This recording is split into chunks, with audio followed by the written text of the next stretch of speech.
ગજેન્દ્ર મોક્ષની કથા વૈષ્ણવ ગ્રંથોની અંદર ખૂબ મહત્વ ધરાવે છે. શ્રીમદ ભાગવતની અંદર બે જ કથાઓનું વધુમાં વધુ ફળ કહ્યું છે. એમાં એક આવે છે ગજેન્દ્ર મોક્ષની કથા, બીજી આવે છે પૂતના મોક્ષની કથા. ગજેન્દ્ર મોક્ષની કથા સાંભળવાથી આપણા પિતૃઓનો મોક્ષ થાય છે અને એમાં આજે એકાદશી છે. માટે તમારા પિતૃઓને યાદ કરી અને જો આ ગજેન્દ્ર મોક્ષની કથા સાંભળશો તો બધા પિતૃઓને ભગવાન મોક્ષ અપાવશે એવી અહીંયાથી પ્રાર્થના કરી અને ગજેન્દ્ર મોક્ષની કથા સુખદેવજીના મુખેથી આપણે સાંભળીએ. ક્ષીર સાગરથી વીંટાયેલો ત્રિકુટાચલ નામનો એક પર્વત હતો. આ પર્વત ઉપર એક બળવાન હાથી રહેતો હતો. એ સમસ્ત જંગલનો રાજા હતો અને રાજા હતો એટલે એના મસ્તકમાંથી મધ ઝરતો હતો. એ મધની વાસ આવે એટલે વાઘ, સિંહ પણ ગભરાઈ જતા.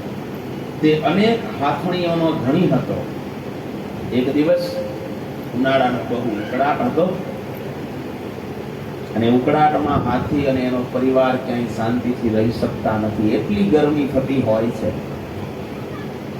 એટલે પરિવારના સભ્યોના આનંદ માટે આ ગજેન્દ્ર નામના હાથીએ પોતે પોતાના પરિવારને સાથે લઈ અને સરોવરની અંદર જઈ અને સ્નાન કરવાનો, જલક્રીડા કરવાનો નિશ્ચય કર્યો અને પરિવાર સાથે એ સુંદર મજાના સરોવરની અંદર આવે છે.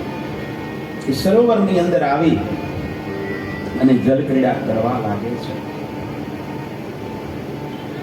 મદમસ્ત થઈ આનંદ કિલ્લોલ કરતા એ ગજેન્દ્રનો પરિવાર આનંદ કરવા લાગે છે.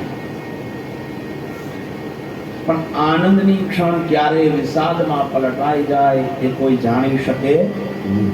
થોડી વાર પછી આવનારા સંકટ વિશે આ હાથીને કાંઈ જ્ઞાન હતું નહીં. ખૂબ આનંદથી જલક્રીડા કરી રહ્યો છે.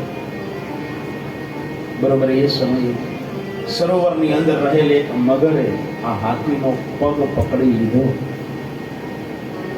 હાથી ભૂચર પ્રાણી એટલે કે જમીન ઉપરનું પ્રાણી છે અને મગર છે એ જલચર પ્રાણી છે એટલે કે જલની અંદર, પાણીની અંદર રહેવા વાળું પ્રાણી. તો જેની જે જગ્યા હોય ત્યાં એનું બળ વધુ ચાલે. જમીન ઉપર હાથીની તાકાત વધી જાય અને પાણીની અંદર મગરની તાકાત વધી જાય. હાથી ખૂબ કોશિશ કરે છે જલની બહાર નીકળવાની, પરંતુ મગર એને પાણીની અંદર ઊંડે ને ઊંડે ખેંચતો જાય છે. હાથીને એમ હતું કે મારો આવડો મોટો પરિવાર છે એ મને બચાવી લેશે. પરિવારમાં હાથણીઓએ મદદ કરી, બચ્ચાઓએ મદદ કરી, પરંતુ મગરના બળની આગળ આ હાથીઓનું બળ કામ આવતું નથી. થોડી વાર મહેનત કર્યા પછી હાથણીઓ કિનારે જતી રહી. હાથીના બચ્ચા કિનારે જતા રહ્યા કે હવે આને કોઈ બચાવી શકે એમ નથી. અંતે હાથી એકલો ઝઝુમે છે મગરના ત્રાસમાંથી છૂટવા માટે અને અગ્રાહ એને ઊંડે ને ઊંડે લેતો જાય. થોડી વાર થઈ હાથીએ મનમાં વિચાર કર્યો કે જે પરિવાર માટે મેં આખી જિંદગી મહેનત કરી, જે પરિવારને આનંદ કરવા માટે હું આ સરોવરમાં લાવ્યો, હવે અત્યારે હું મુશ્કેલીમાં છું તો આજ મારો પરિવાર મને છોડીને કિનારે ઊભો છે. અને આ સંસારનું પરમ સત્ય છે કે જ્યારે તમે મુસીબતમાં હોય ને ભાઈ ત્યારે કોઈ સાથ આપે પણ સફળ થઈ જાવ એટલે બધા સગાવાલા પાછા બાજુમાં આવી જાય કે ખબર છે તમારા ભાઈના બાપાના દીકરાના ભાઈ થાય, અમારે તમારે બહુ સારું હતું. બહુ જેમ તમે સફળ થાવ એમ બધા લોકો તમારી પાસે આવે અને પાર્ટી ફેલ થઈ જાય તો કોઈ ઓળખવાની પણ ના પાડી. આ સંસાર સફળતાને પૂજનારો છે. હાથી આજ મુસીબતમાં છે તો એ ભલે રાજા હતો પણ કોઈ એની સહાય કરતું નથી. અંતે હાથીને એમ થાય કે નિર્બલ કે બલરામ, હવે તો રામ સિવાય, નારાયણ સિવાય કોઈ મને બચાવી શકે એવું લાગતું નથી.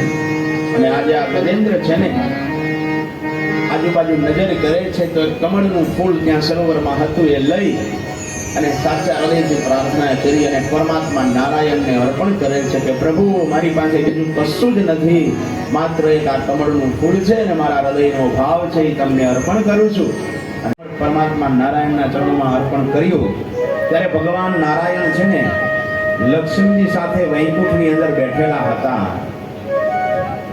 અને આ ભક્ત ગજેન્દ્રની પુકાર સાંભળી અને પરમાત્મા નારાયણે હરિ સ્વરૂપ ધારણ કર્યું અને એવા દોડ્યા કે માતા લક્ષ્મી પૂછે છે કે પ્રભુ ક્યાં ચાલ્યા? તો લક્ષ્મીજીને હા સંભળાણું અને થી બોલ્યા ને ત્યાં તો અહીં સરોવરના કિનારે આવી ગયા હતા. કેટલી સ્પીડથી પરમાત્મા આવ્યા હશે, કેટલી ઝડપથી આવ્યા હશે. જો તમારા હૃદયનો પુકાર સાચો હોય ને તો પરમાત્મા આવવામાં જરાય વાર લગાડતા નથી. પરમાત્મા નારાયણ હરિનું સ્વરૂપ ધારણ કરી હાથમાં સુદર્શન લઈ અને સરોવરની અંદર આવે છે. ગજેન્દ્રને મગરના ગ્રાહમાંથી છોડાવે છે અને જેવો ગજેન્દ્રના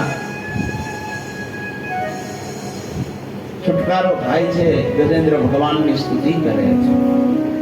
આ બાજુ જે ગ્રાહ પિતા મગર હતો એનો નાશ થતા એ મગરમાંથી પણ એક દિવ્ય પુરુષ પ્રગટ થાય છે અને એ પરમાત્મા નારાયણની સ્તુતિ કરે છે.